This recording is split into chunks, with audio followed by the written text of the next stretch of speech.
Désormais en activité, les serres à tomates de Rosier d'Égletons continuent de susciter la polémique. Où en est le projet? Que reprochent les opposants? Nous allons tenter d'y répondre. Des dizaines de milliers de plants de tomates sur 3,6 hectares de serre, une production qui dès cette année dépassera les 1000 tonnes. À Rosier d'Égletons, la forêt et les zones humides ont laissé place à ce gigantesque projet d'agriculture industrielle. Une construction sans conséquences environnementales pour les promoteurs du projet.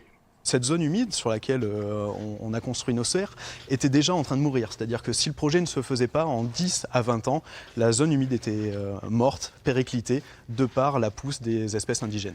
Ce n'est pas l'avis des associations de protection de l'environnement. Pour construire les serres, près de 5 hectares de zone humide et 20 hectares de forêt ont été détruits. La zone humide, elle était là en fait. Elle était là jusqu'au bout. On était sur toute la zone. Pour nous, c'est le pire endroit où on aurait pu mettre un truc comme ça. C'est-à-dire que, et puis tout le monde l'a dit.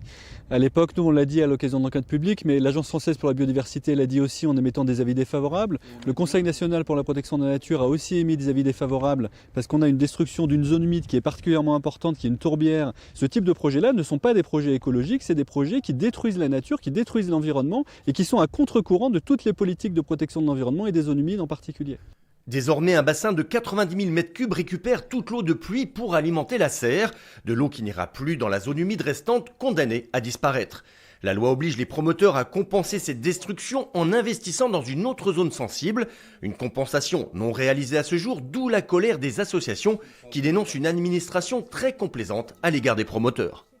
Je ne parlerai pas de complaisance, je parlerai d'adaptabilité. Il n'y a pas de passe-droit, on a bien suivi, comme je vous dis, on a eu de très nombreux échanges pour diminuer les délais de réalisation des mesures compensatoires au plus tôt, mais on s'adapte aussi aux contraintes que les maîtres d'ouvrage peuvent avoir sur les projets, quels qu'ils soient. Notre objectif, encore une fois, c'est d'arriver à une mesure compensatoire effective. Une mesure qui prendra effet fin avril avec la restauration d'une zone humide de 4,7 hectares sur la commune de Bonnefond. Aide publique, utilisation de l'énergie, modèle agricole, autant de questions posées par les détracteurs du projet. Les serres de Rosier d'Égletons ont-elles bénéficié de trop de subventions publiques? Les promoteurs s'en défendent, ils auraient touché 574 000 € d'aide sur les 13 millions d'euros du projet. Quant au terrain aménagé par la communauté de communes, ils devront rembourser celle-ci à l'euro près. Mais au-delà de ces considérations, c'est avant tout le système de production qui est montré du doigt.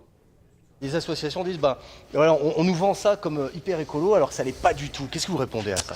Qu'aujourd'hui, nous, on a un impact positif, ne serait-ce que sur l'entropie, puisqu'on récupère cette chaleur perdue de l'usine d'incinération et qu'on fera à terme, lorsque nous arriverons à 8 hectares, économiser à la planète chaque année 7152 tonnes de CO2 qui participaient au réchauffement climatique.